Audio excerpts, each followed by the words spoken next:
కందుకుంట నారాయణం నగరు 6వ వార్డులో గత ప్రభుత్వం ఈ కాలనీలో ఉన్నటువంటి జనానికి, అలాగనే అప్పుడు ఇక్కడ 2 లేఅవుట్లు వేసినటువంటి లేఅవుట్లకు ఏదైతే గత ప్రభుత్వంలో అందరికీ సొంత ఇల్లు నిర్మాణంలో భాగంగా 6వ వార్డులో 294 సర్వే నంబర్లో 2 లేఅవుట్లు వేయడం జరిగింది.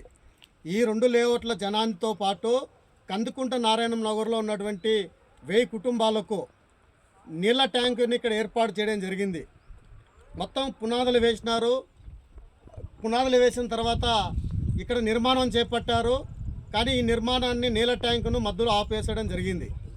కాబట్టి ఈరోజు సిపిఎం పార్టీగా మేము అడగదలుచుకుంది గౌరవ శాసనసభ్యులను, అలాగే మున్సిపల్ కమిషనర్ గారికి, గౌరవ ఎమ్మెల్యే గారు స్పందించి ఇక్కడ ఉన్నటువంటి కందుకుంట నారాయణలో ఉన్నటువంటి 1000 కుటుంబాలతో పాటు ఏదైతే మేము సిపిఎం పార్టీగా గత 5-6 నెలల నుంచి ఇక్కడే గుడిసెలు వేసుకొని ఇక్కడ ఇళ్ల స్థలాలు ఇవ్వాలని చెప్పేసి ప్రభుత్వ స్థలం ఏదైతే సైదాపురం పొలం సర్వే నెంబర్ 294 ఉందో ఇక్కడ ఇంటి పట్టాలు ఇవ్వాలని చెప్పేసి వాళ్ళకి ఇంటి పట్టాలు ఇచ్చి ఇక్కడ సొంత ఇల్లు నిర్మాణం చేపట్టుకుంటే వాళ్ళకు కూడా ఈ వాటర్ ట్యాంకు ఉపయోగపడుతుందని చెప్పేసి మీ సిపిఎం పార్టీగా ఈ సందర్భంగా గౌరవ శాసనసభ్యులను, అలాగే మున్సిపాలిటీ కమిషనర్ని అడుగుతూ ఉన్నాం.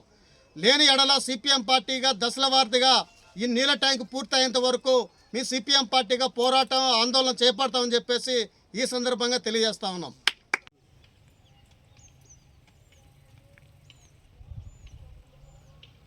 పైకి